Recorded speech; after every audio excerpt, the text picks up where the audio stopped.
વડોદરા શહેરના આજવા રોડ વિસ્તારમાં સરદાર એસ્ટેટ 4 રસ્તા પર વરસાદી પાણી ભરાવાના કારણે વાહન ચાલકો અટવાતા ટ્રાફિક જામના દ્રશ્યો સર્જાયા હતા। વડોદરા શહેરમાં આજે સવારે વરસાદે 2-3 કલાક માટે પધરામણી આપી હતી, ત્યારે વડોદરા શહેરના આજવા રોડ વિસ્તારમાં સરદાર એસ્ટેટ 4 રસ્તા પર મોટા પ્રમાણમાં વરસાદી પાણી ભરાવાના કારણે વાહન ચાલકો અટવાયા હતા, જેના પગલે ભારે ટ્રાફિક જામ પણ સર્જાયો હતો। જ્યાં ધંધા રોજગાર પર જતા નાગરિકોને ટ્રાફિક જામની સાથે સમગ્ર વિસ્તારમાં ભરાયેલ વરસાદી પાણીનો સામનો કરવો પડ્યો હતો, જેથી તમામ લોકોને હાલાકી વેઠવી પડી હતી। વરસાદી કાચના ઢાંકણો ચોરી ગયા છે, એમાં 2-3 જગ્યાના ઢાંકણો ચોરી ગયા છે, મોટી કાચ છે।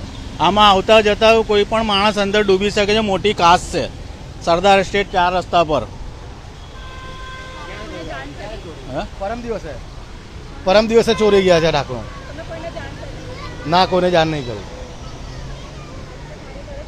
સમાચારોના સતત અપડેટ માટે TNN ન્યૂઝને YouTube પર સબસ્ક્રાઇબ કરી બેલ આઇકોન પ્રેસ કરો અને અમારી સાથે જોડાયેલા રહો Facebook, Instagram અને Twitter ઉપર।